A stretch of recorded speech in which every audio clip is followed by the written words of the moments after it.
And we're live. There we go. We are live. January the 1st, 1/1/26. Welcome to the even years, ladies and gentlemen. We are out of the odd year for a minute. Thank God. I'm happy that we're out of the odd year. Let's get the even year going and maybe not be so shitty. Yes, 2025 was shitty for me, so I'm not gonna lie. It wasn't really horrible at it. Tori De Prospero. What's up, Tori? Yes, I think so. Yes, video killed the radio star. So I'm just I'm looking forward to an interesting 2026.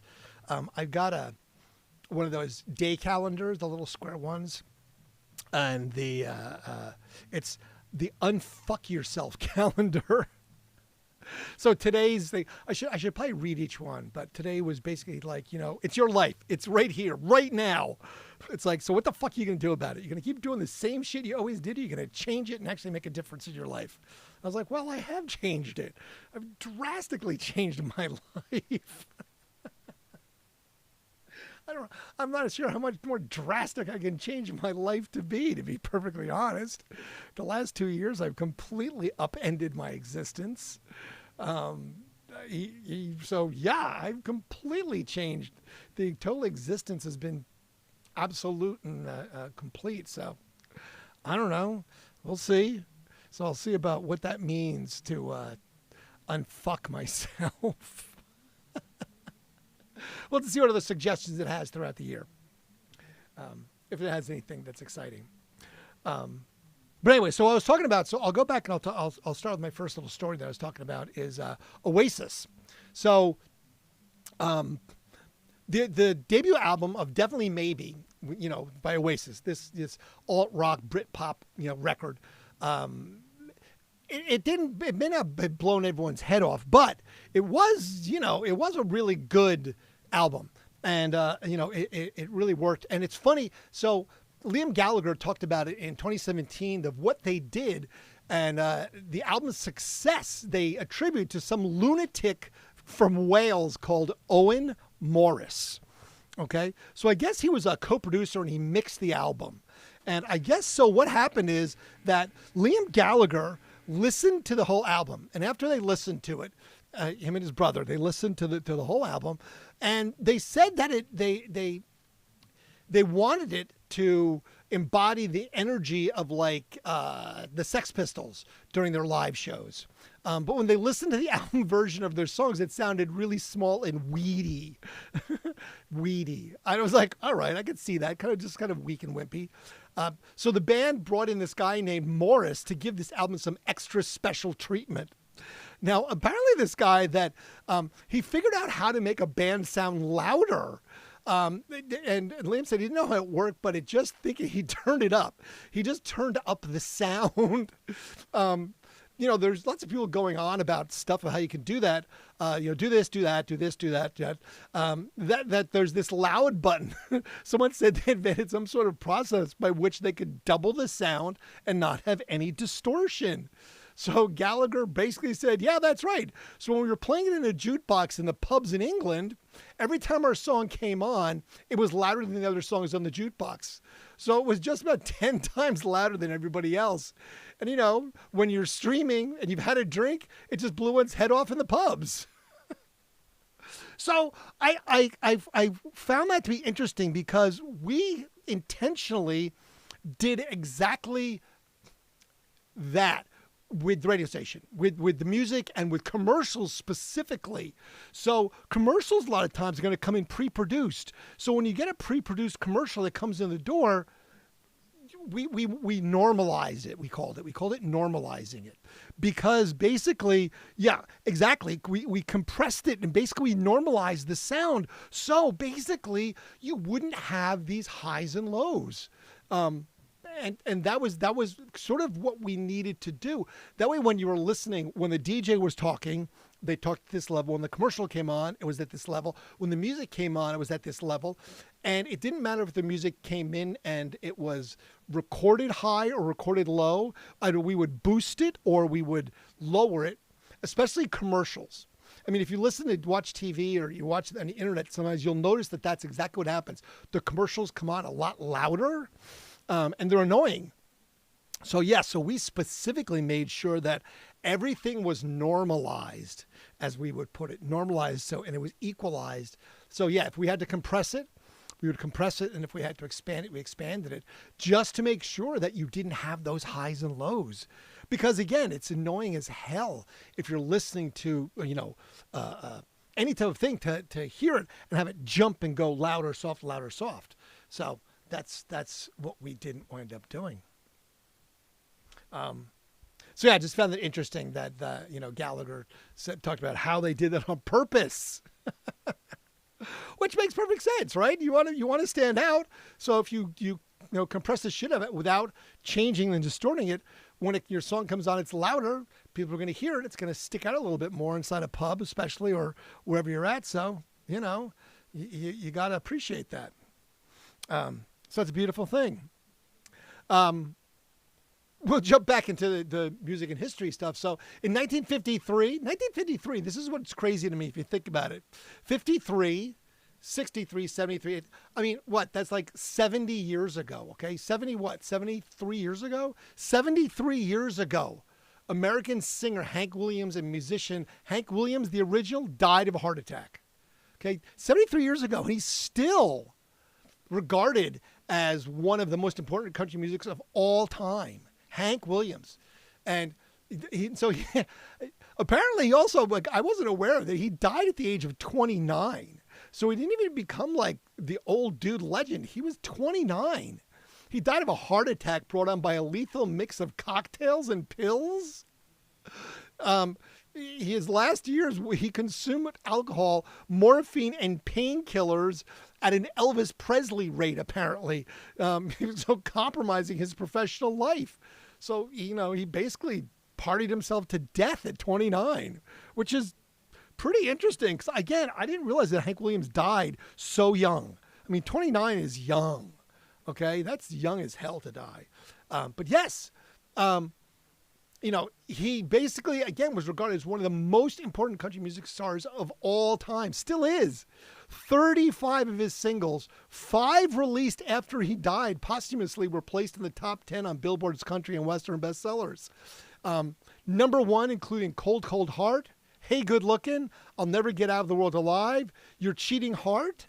I mean, a lot of stuff, which is kind of crazy, again, if you think about it, that he did this, in his early 20s, and then he had, songs released after he died. 5 of them. 5 top songs after he died, which is kind of crazy. Hank Williams, that's kind of nuts. I didn't realize that. Something with live music sounds. Yeah. Front of the house. Use compressors, to brick through the music. Yep, pretty much.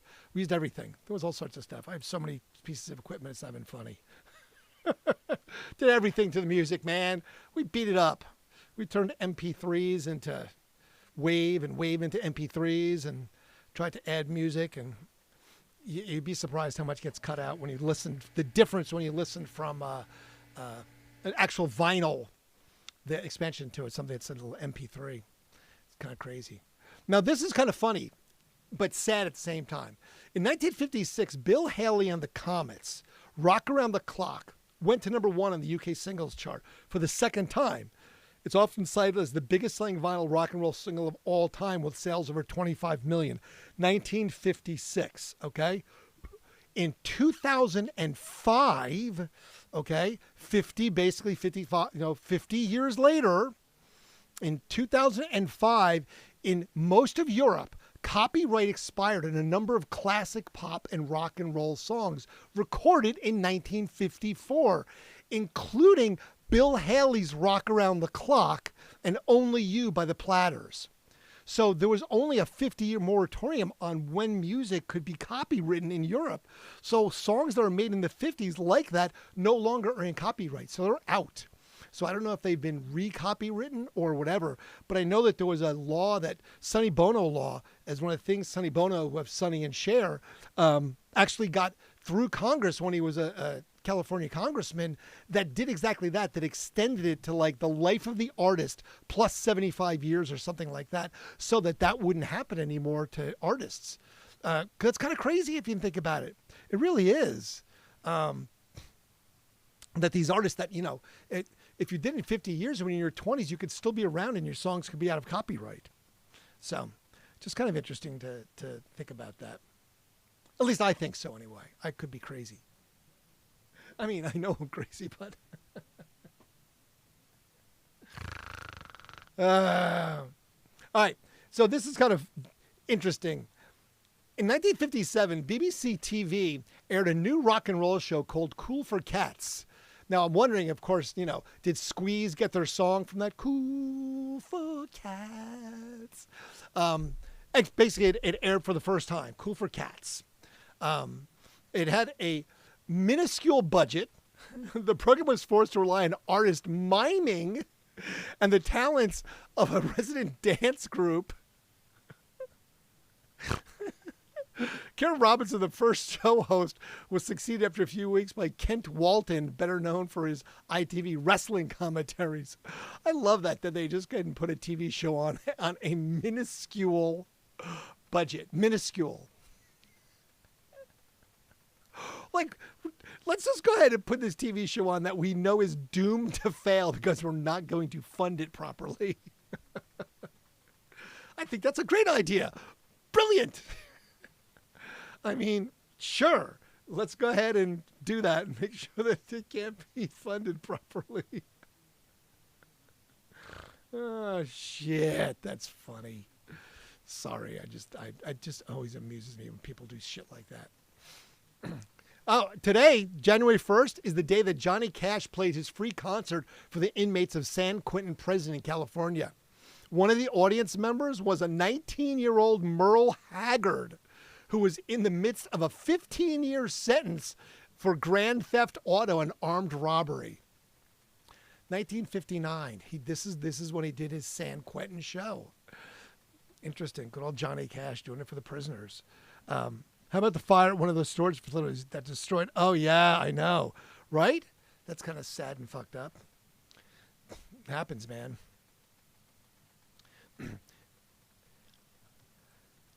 Would you want to be this guy? The Beatles auditioned for Decca Records in West Hampstead, London today, January 1st. A&R boss at Decca, Dick Rowe, okay? Dick Rowe, that's his name, turned them down.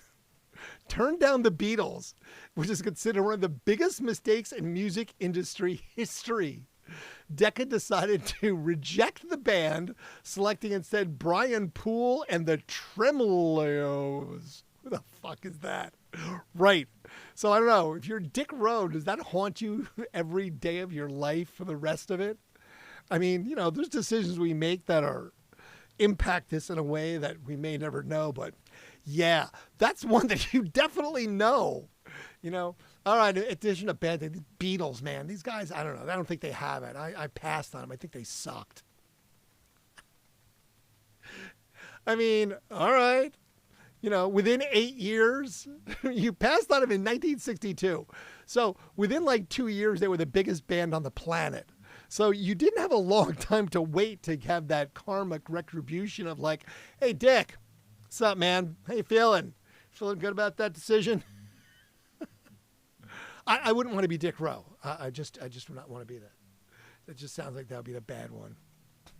January 1st, 1964, the first edition of the BBC TV show Top of the Pops was transmitted from an old church hall in Manchester, England. Acts miming their latest releases included the Rolling Stones, I Want to Be Your Man, the Dave Clark Five, Glad All Over, the Hollies, the Swinging Blue Jeans doing the Hippie Hippie Shake. The first song was played was Dusty Springfield, I Only Want to Be With You. And it also featured on disc and film The Beatles, I Want to Hold Your Hand, Freddie and the Dreamers, Cliff Richard and the Shadows, and Gene Pitney. So miming. I love what they say. They call it miming, not lip syncing, miming. That's interesting that they call it that. Miming.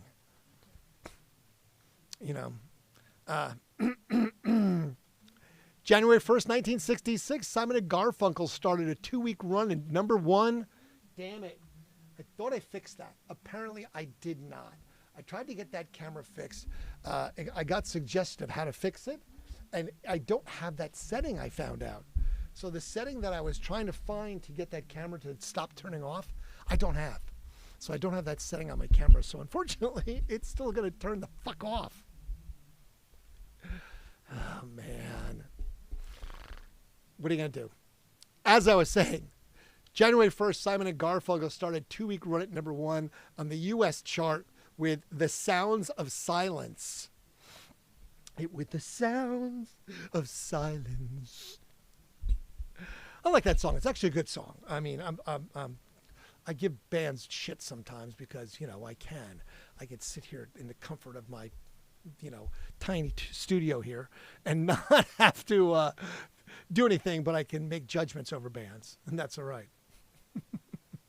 Speaking of lip syncing, the Doors made their first live television debut, lip syncing their first single, Break On Through, on She Bang, KTLA TV, Channel 5 in Los Angeles. The single peaked at 126. Think about that. Only 126 on the U.S. chart, mainly due to the lack of airplay after censors objected to the implied use of drugs with the song's lyrics, She Gets High, which is repeated in the middle section of the song. Now, remember, that was at the Ed Sullivan Theater. He also said to change those lyrics, and Jim Morrison was like, yeah, we'll change those lyrics. We'll do it. Miss you guys. Happy to find you here. Hi, Michaela. How are you, Michaela? Nice to see you. Love you. Promise. Big heart. Here you go from Michaela. Look her up. Big heart. Big smiley face. Yay. And big heart. So that's again, you know, you've got to enjoy the fact that the Doors, once again, Jim Morrison basically telling the man, fuck off. But yeah, so they only went to 126, which is interesting. Richie, sup, Bob Burt.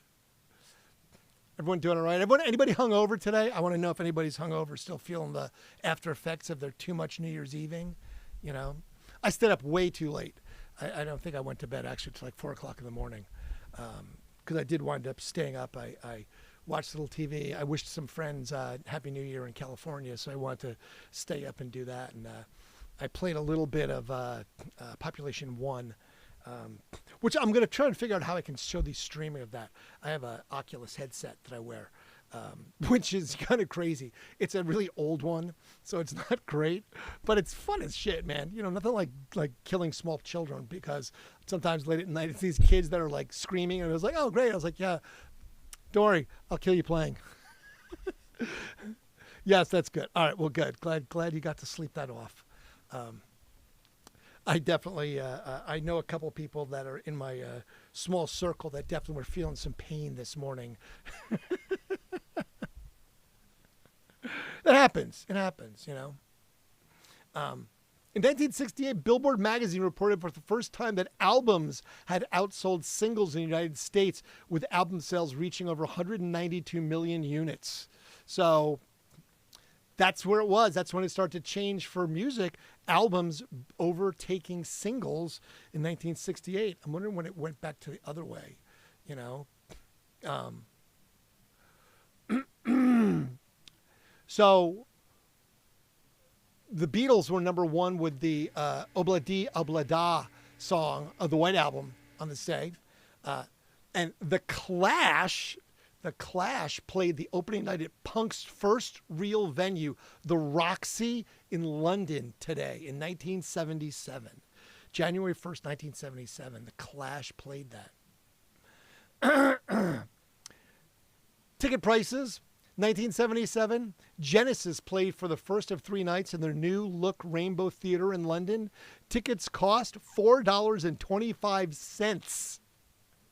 The theater had been completely renovated at a cost of $136,000. Oh, come on, really? A theater renovated $136,000 in 1977. 87, 97, 2007, 2006. So yeah, so 50 years later, to renovate that thing, that would probably be $1.5 million. I mean, I can imagine it would be less than that. The amount of money that it costs to renovate stuff.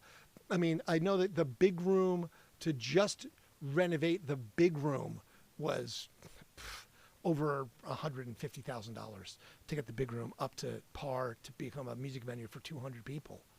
That took me 6 months and, a couple $100,000 to get that, including a liquor license and sound equipment and, all the things that had to come along with getting that. So yeah, hundreds. Wow. You gotta love that one. I didn't realize this one either. ABBA made their final live appearance January 1st, 1982 as a group when they played in Stockholm, Sweden. They scored 9 number one singles and 10 number one albums, becoming the most successful Swedish act of all time on official charts. But again, they ended in 1982. And so what? Mamma Mia and all this stuff has been cranked out for like decades now. Decades. 40 years, which is crazy. I didn't realize that they stopped playing in, 1982. ABBA. I had no idea. I mean, don't get me wrong. ABBA's a great band, but that's just so weird that it's just not knowing sometimes that bands, start and end at certain times. It's kind of funny. Nirvana got signed today in 1989. They signed a 1-year recording deal with Sub Pop Records. The Seattle-based label wasn't always a record label either. It actually started as a fanzine called Subterranean Pop. And in the early 80s, it also signed Soundgarden and Mudhoney. Sub Pop Records, we met those guys, and they were really just kind of like, yeah, man, we were just like, they were doing like, grunge music stuff as a fanzine. And then decided they were going to do a record label. It was funny. Right. Right. I mean, isn't that crazy? Yes, the big room. Oh, I know. Trust me. It was a lot of work, but it was a lot of fun. Nothing like owning a music venue. That was something. I did that for 10 years. Owning a music venue, I never thought that was going to be on the list of things that I never thought I would own in my lifetime was a music venue. I would do it again. I don't know what I would change though. It was interesting. It did shift as there was definitely a huge seed change in music venue ownership. And I really attribute it to weed, to be perfectly honest. I came up with this expression that a couple of people really dug, that basically the idea to me was that, I didn't take a percentage cut of bands' merch. A lot of venues take a 20% merchandise cut. That's true. Rambling House has become but that's they're not really. I don't know what's going on with Rambling House, right? Aren't they changing it? They're going to be something different. But I mean, I never took a percentage from bands when it came to their merch, and a lot of venues will take up to 20%. Which is a big cut for bands, especially small bands. I mean, because, look, what they want to do is make money. That's why they're out doing shows. Because a lot of times ticket sales don't cut it. They don't make a lot of money from ticket sales. So I didn't even take a percentage of ticket sales. I did a ticket fee, but didn't take a percentage of sales from the band for the most part. What I did was, and what I realized was that what you lose at the door, you make on the floor. Basically meaning if you sell enough alcohol, it covers your expenses and you make your money for the night where you don't have to gouge the band. Right. We book artists for Zuki Infectious year and confirm prices have gone up so much since COVID. I know. It's crazy. So I always said that when you lose at the door, you make on the floor. So not charging the bands, because then they'd be happy to play and you got a good rep with bands. I got underplays. When you got bands that would come in and do shows because they knew that they'd get a good deal, you treat them fairly. You didn't take the money that they needed to be able to tour and do their shit. But then as weed started to become more and more prevalent, you started to see people drinking less, especially younger kids. So I had to look at, only getting bands that booked, an older audience. So heavy metal bands were great because heavy metal bands like to party, they like to drink, and they would, buy booze and buy liquor. But when you had, sometimes, yeah, you can make that up with a lot of alcohol, but unfortunately not quite enough. Depends on the genre. A lot. It does. It absolutely does. There it was right there, the genre. So, the alt pop stuff that got younger audience didn't work. So I had to really rely on booking older music type sound. So heavy metal worked really well, and like classic rock. Classic rock worked really well. Country, I couldn't do country. I just couldn't do the country. That was the thing, though. The country music, the audience usually was a little more akin to barroom brawling, what I found. That was something that became just a little bit. I found that it very quickly that that was I didn't dig the country audience for that. But yeah, always older rock was the way to go because that was what we had to use, and that's who worked the best. The older rock and roll worked really well, especially heavy metal too, because again they used to drink a lot, drink liquor, have fun, stay for the whole show. Because sometimes, again, the younger audience bands, they'd only come for if there was like a 3-band bill, they would leave after the band they came to see played. If they played early, they didn't stay for bands they didn't know. So they didn't really explore new music, which kind of sucked if you think about it. Rock is cheaper and drinks a lot. Yeah. I mean, so yeah, for sure. It was definitely an interesting thing. This I found to be funny. In 1990, a radio station in Florida, WKRL Florida, played the Led Zeppelin track Stairway to Heaven for 24 hours as a prelude to all Zeppelin format. I'm sure that didn't last long. I didn't look at how long that lasted for, but I'm betting the format did not last at all. It just doesn't. You can't do stunty things like that on radio and make it work. I do want a registration at the shows and difference in genre audience also the biggest fan factor. Yeah, for sure. Yeah. Difference in genre audience. Yeah, absolutely. You are without a doubt correct on that one. It's definitely, audience makeup really, really changed how I think venues book. Because if you think about, like Promo West. Okay, Promo West used to be a local owned venue. That was, here Columbus. Now it's owned by AEG. Okay, so they're like the second largest. You've got iHeartMedia, which is, Clear Channel, which is Live Nation, and then you've got AEG. So AEG now owns that. So they do economy of scale when it comes to beer buying and everything else. But you've got to think that they have to charge exorbitant amounts of pricing and take a huge percentage from the bands because of the fact that they've got such a high overhead. For a venue like that, I always think about, if you have, just simple math, you do the mathing, all right? $50 ticket, okay? Let's say it's a $50 ticket. And you have 1,000 people, okay? So you add an extra zero, it's $50,000, right? $50, 1,000 people, 50,000. Okay.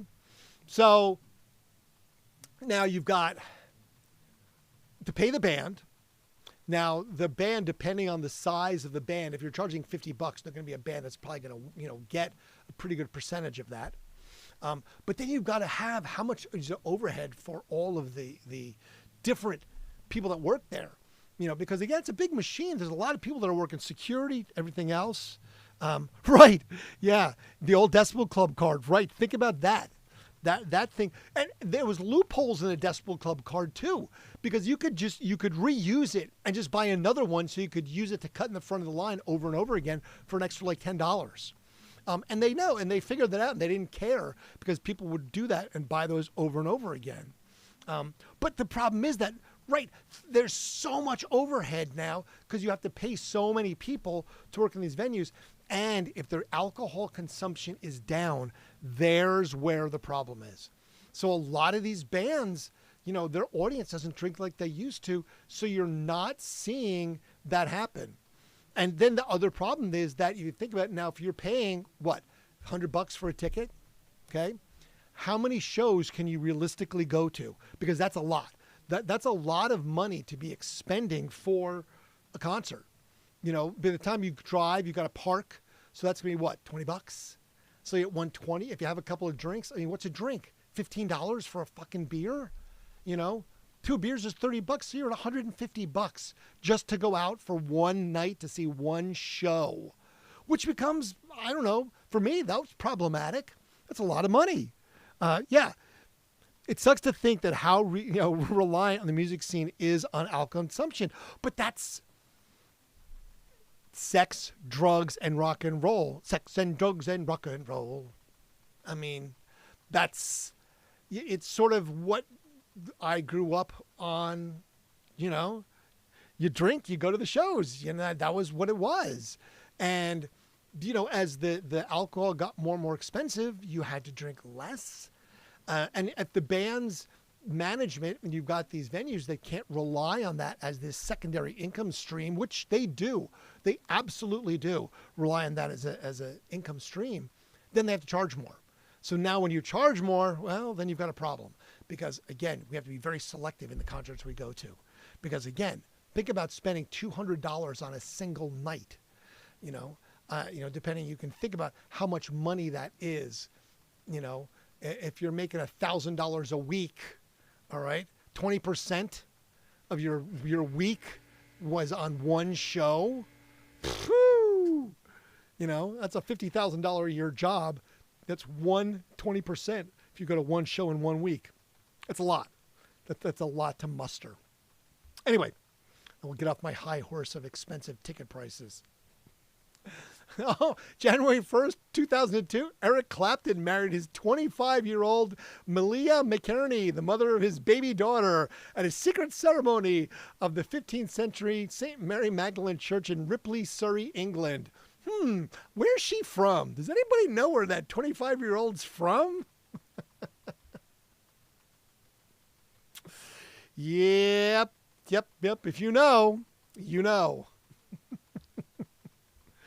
Eric Clapton. So how old was Eric Clapton in 2002, I wonder? I forgot to look that up. But yes, he was not a young man marrying a 25-year-old. And I believe, yeah, he was one of the most disappointing shows I've ever been to. Oh, well, was that recently or is that a while ago? Because long ago he was fine. Now I think he's just doing it for the money, And also his 25-year-old, she was from Columbus, Ohio. Because he used to live here in Columbus, Eric Clapton, because of his 25-year-old that he got pregnant and then became his baby mama. What are you going to do, right? In 2007, Queen beat the Beatles to be crowned the greatest British band of all time by BBC Radio 2. Listeners in the UK, they basically said that the Fab Four in live concerts, trouncing other finalists like the Rolling Stones and Oasis. The band was judged on songwriting, lyrics, live performance, original, and showmanship. More than 20,000 listeners voted by email, text, and phone, and the Queen still came out on top. Oh, I expected that to be great. It was made for, yeah. Yeah, Clapton isn't so great these days. I'd say in 2021, yeah, he definitely slow hand. He's definitely slowed his hand a little bit. So not as good as it used to be, unfortunately. That's the way it works. In 2008, the British Phonographic Industry, remember we talked about this, the BPI, reported that the number of music downloads sold in the UK in the final week of 2007 was double the total of 12 months earlier.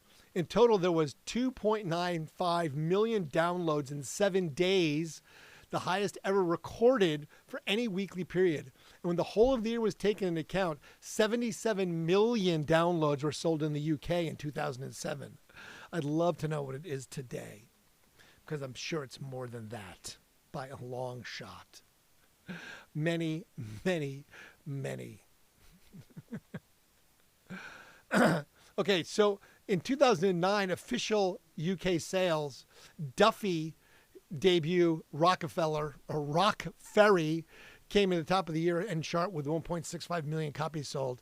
Take That had the second biggest seller with The Circus. Kings of Leon, Only by the Night was third. Spirit by Leona Lewis was fourth. And Coldplay had the fifth biggest seller with Viva la Viva. X Factor winner Alexandra Burke had the UK's top-selling single, with her version of Hallelujah selling 800,000 copies in the last 2 weeks of the year. Huh. Interesting. I don't know who the fuck Duffy is. Now, see, I've never seen or witnessed this, but every time I report on one of these, I'm always like, oh. In 2011, Chuck Berry cut short a concert at Congress Theater in Chicago after collapsing on stage an hour into the show. Chuck Berry slumped over a keyboard and not moved for a couple of minutes before being helped off the stage. A couple of minutes? The fuck? If you're slumping over on the keyboard, someone needs to get their shit out there and, like, check on him immediately. That's crazy. He returned 15 minutes later, only to be forced off almost immediately. The 84-year-old at the time later reemerged on stage but told fans he had no strength to continue performing. Oh, come on. Like, at 84, you got to give the man a break. And I don't think, Chuck Berry, you shouldn't be on stage at 84. And if you're slumping over a keyboard, why the fuck was someone waiting minutes? You got to be like, get on that, man. That's,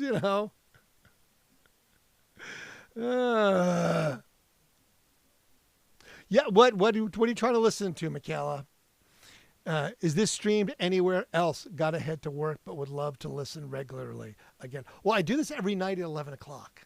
So at 11 o'clock, I'm always saying, where are you going to work at 11 o'clock anyway on a Friday night? Seriously, where are you going to work at 11 o'clock at night? I want to know that one.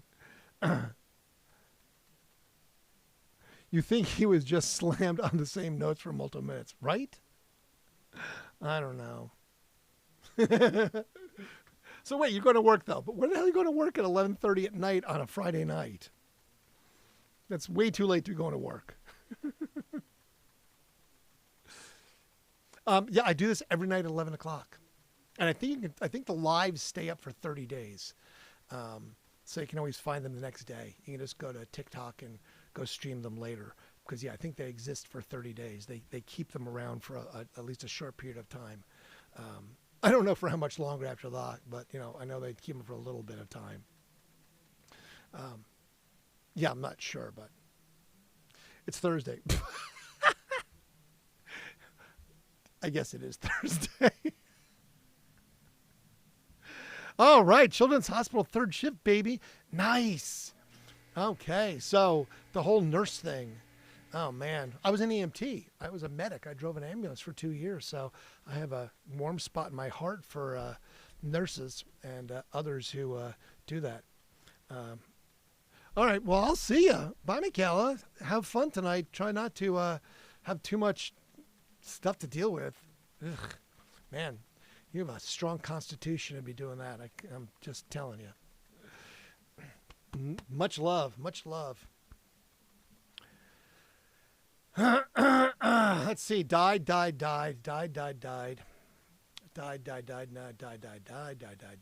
Wow, man. It's like I'm just going through this whole thing of people that died here. Found dead. Wow, man. See, that's what happens. Okay, so 2025.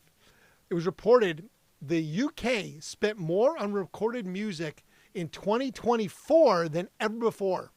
Streaming subscriptions and vinyl sales had shot up, with consumers spending a total of $3 billion over the last 12 months. This overtook the previous high of $2.8 billion achieved at the peak of CD sales in 2001. The biggest selling album of the year? Come on, who would it be? We all know. I don't have to spell it out, do I? You know who it is. Taylor Swift. Tortured Poets Department sold 780,000 copies. Noah Khan had the year's biggest single with Stick Season, which generated the equivalent of 1.99 million sales. Which, oddly enough, whose birthday is it today? It's Noah Khan's birthday. That's right. Noah Khan is 29 today, born on January the 1st. We got to meet Noah. He came into the station a couple times. Really nice guy. Really, really nice guy. There's definitely artists that are, like Oliver Tree. Okay, Oliver Tree. You know who he is? He puts on this persona of being a jackass, right? When we met him, he was anything but that. He was absolutely so kind. He was late because he overslept and he came in. So he bought everybody at the show a drink out of his own pocket. He's like, yeah, I'll just get everybody a drink. I was like, really? He goes, yeah. He goes, I'm late. I made people wait. So I was like, that's awesome. So yes, so Noah Khan, same way. Super genuine, super nice guy. I guess growing up in rural Vermont, that kind of did that. But yeah, sometimes artists are definitely not what you perceive. And sometimes they're more than what you perceive in the good side. It doesn't have to be in the bad way, which is nice, which is really, really great that sometimes, artists really surprise you because they're really, really cool.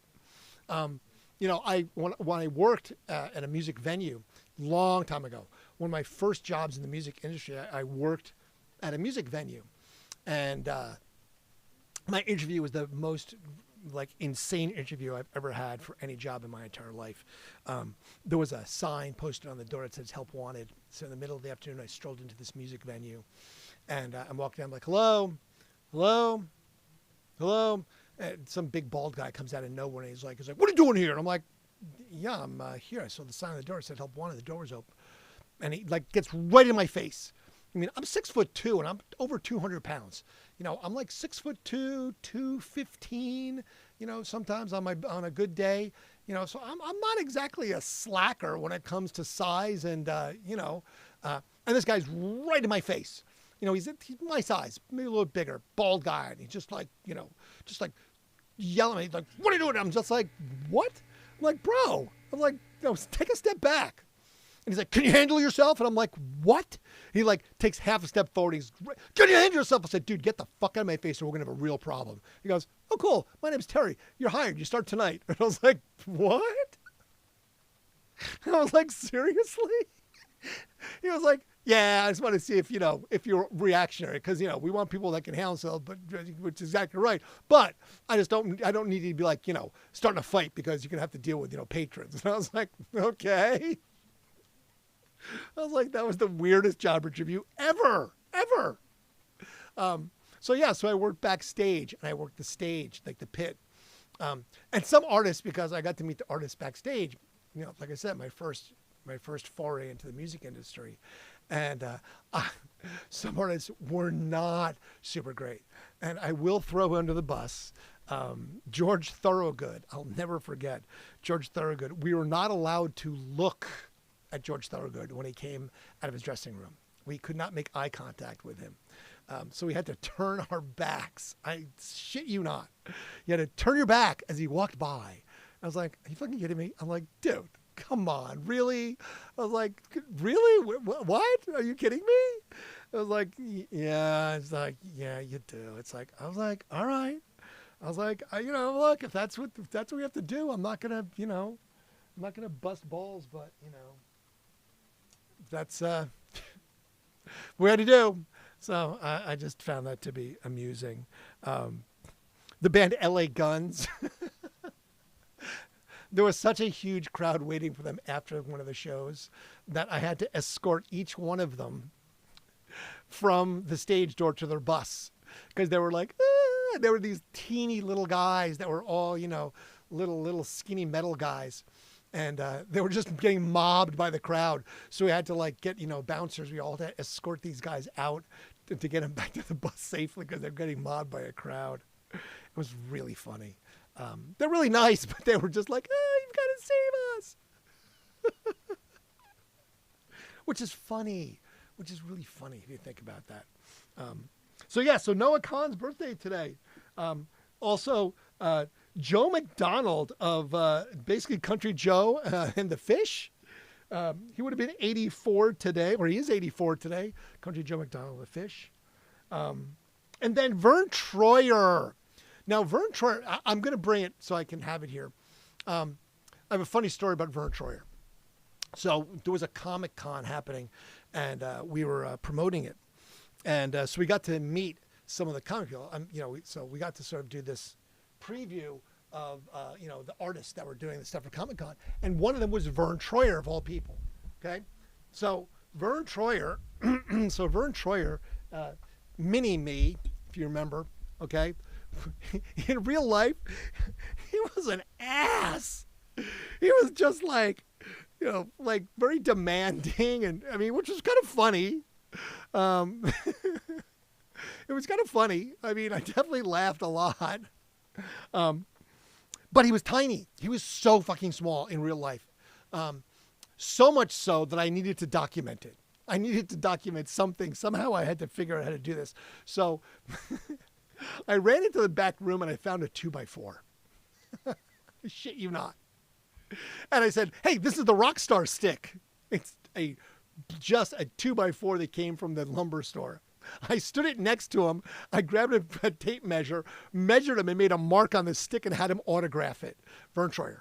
So I have that. And then I went ahead and went on to doing that for all these tall artists, not just regular ones, but, all these artists that were super tall. But I have the original Vern Troyer stick. He died at 59, or he died at 49. He would have been 57 today if he had lived. He was just, he was from Sturgis, Michigan, I believe. So he was a huge Michigan fan. He drove on like one of those little scooters because him walking, his little legs were so short that it was like a dachshund, because he was like teeny little legs. So he definitely needed like a little like, one of those little scooter things.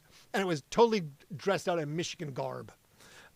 So he was all about Michigan and hating on Ohio State, which was kind of funny too. I thought. I found that to be amusing. Again, that was just me personally. I found that amusing. Let's see, who did we lose today? Cesar Romero died today. He died in 1994 at the age of 86. Cesar Romero was the original Joker in the Batman TV series. So if you Google Cesar Romero, he was the guy that was the original Joker.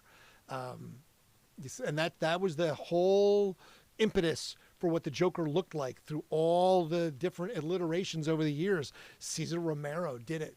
But yeah, he passed away on January the 1st of 1994 at the age of 86.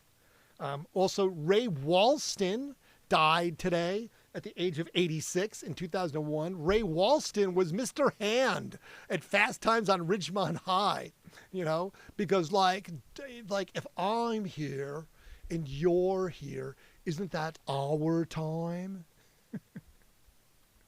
All right, Spicoli. Dude, my dad's got an awesome set of tools.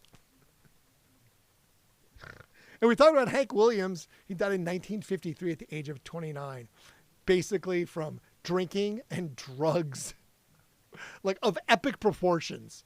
Epic proportions. I did a little reading on that, and it was not like he, drank. And the guy was doing fucking heroin and drinking and narcotics and you name it for like a couple of years leading to his death. Crazy. Didn't he have, I believe so. Yes, I think so. He did have some with Amish. And then only last year at the age of 73, Wayne Osmond of the Osmond clan died. I share a birthday with Donny Osmond of all people. The Mormons. So not Mormon. So not Mormon. That's just me, just saying. I'm definitely not on the Mormon side. Oh, shit. Just saying. So at some point in the not so very distant future, I think I'm going to start doing a Crazy Horses. Yeah. I think I'm going to start doing some Mr. Hand. Exactly. Mr. Hand. I love Mr. Hand.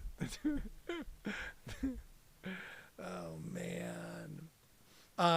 So I've still got a bunch of shit at the radio station that is just stuff that I don't know if I'm going to sell or just give stuff away. So I might have to start just have a yard sale of some sort in the not so distant future, because I still have the property. I still got the building. I still have all the shit. And at some point I need to find a way to get rid of this shit as opposed to just throwing it in a dumpster. So I'll keep you guys posted. But, you know, something here in the not so distant future, I think I might just have just alert people they can come out and just grab some stuff for very inexpensive donation, you know, whatever. And we'll figure it out. Figure it out together. Figure it out together.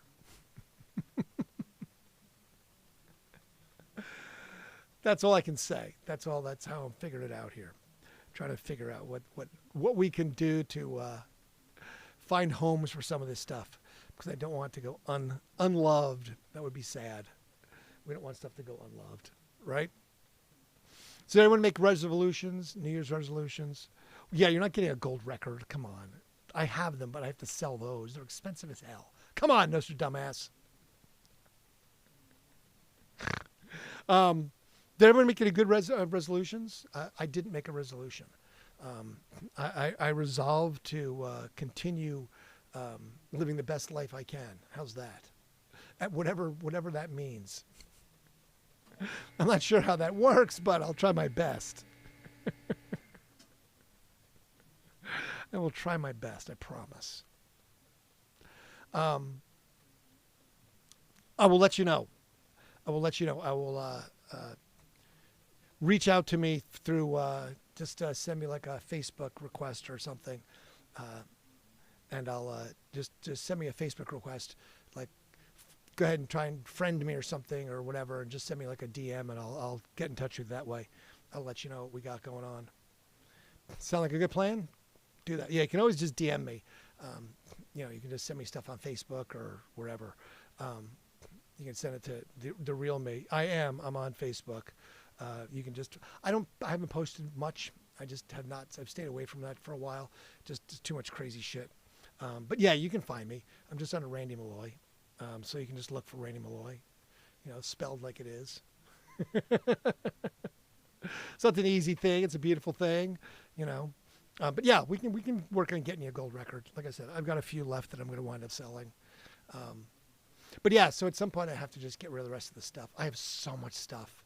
10,000 square feet of radio station memorabilia and crap, man. It's just crazy shit. I'm telling you. It's nuts.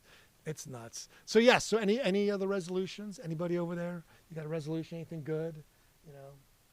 What up, homie? Axe makes. Yeah, any good resolutions? No, nothing. Like I said, I just resolved to kick ass and, you know, give no fucks. Not that I really have in the past. I'm just going to continue that trend. I am going to have my store up, though. So you will be able to get, you know, Randsanity shirts, just like that one, see? Randsanity, trademark and everything. And then I do have some other ones, too. So, you know, I'll have to get a way. I'll have to post that. I think I can post the URL in comments. It's just Randsanities of all things. I know, what a fun play on words. Randsanities. You know, that's the good stuff, ladies and gentlemen. All right. So, what's it? Almost midnight again? I feel like I was just here last night doing this, but I was counting down. Yeah. Randsanities. Yes. Yeah. I think that's spelled correctly. Randsanities. Randsanities.com. I believe. I'm almost sure that's what it'll show up. I could be mistaken. I doubt it. Yes, Randsanity.com. Randsanity.com. I will find the URL and I will post it. I will save it so I can post that. But yeah, that's you know, that's about it. I think it's about time for people to go to bed. Unless you have some pressing question you want to ask about the radio industry about me or anything else subsequent. You know, I'm going to let all you fine humans go live your lives. I truly appreciate it, and I'm grateful for every time someone comes and says hello. You know, and stops in and stays. That's always lovely to know that, you know, I'm just not talking to myself. Because I do sometimes just talk to myself. I read somewhere that people that talk to themselves are healthier. It doesn't say mentally, but physically. Which I was like, really? Why would we be healthier if we're talking to ourselves? I'm not sure how that works. But don't forget, hit like, subscribe, follow, put in your notifications, like all those things. You have to do all that stuff. Yeah, that's it. Sweet. All right. Yeah. Randsanities.com. Right.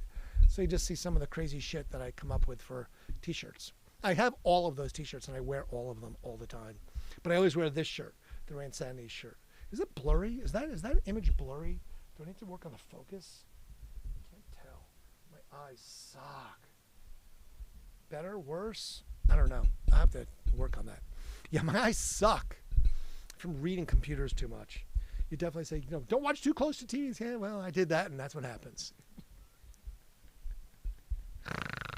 What am I gonna tell you? All right. Let's see. Is that too bright? Do I need to like dim that one a little bit? I think it might be a little too bright. Yeah. Yes. No. Put another filter on that one. I have to put another filter on that one, just to tone it down a little bit. So it's like there's a light right here above my head, so you can see how bright it is in my hand. Maybe tone it down just a wee bit, just a smidgen.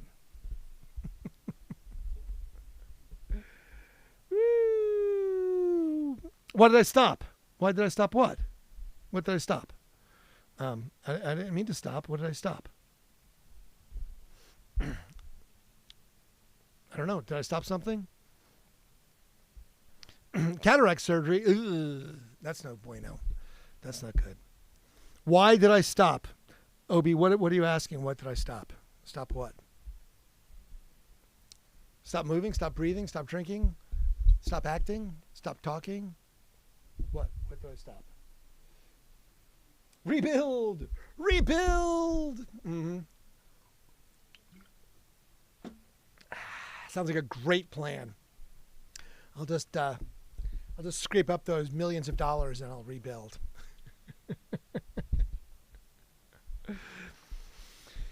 All right, so I'm going to depart. Let everybody go.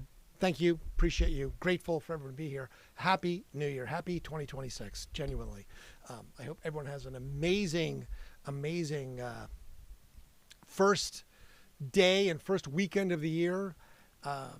Again, try and do something randomly nice for someone for no return on your investment.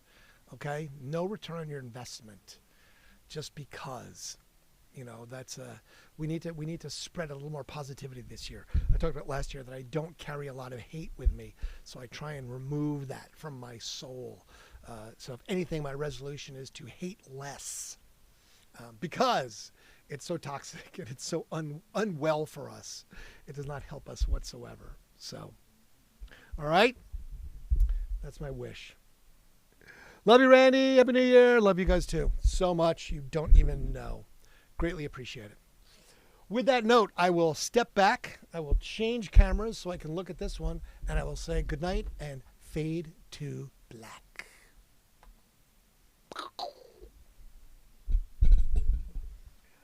Boop, boop, boop. Oh, man, that was a good show. Lots of beautiful people. I love it.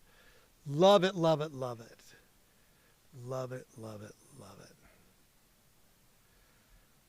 Thank you all for being here. So wonderful.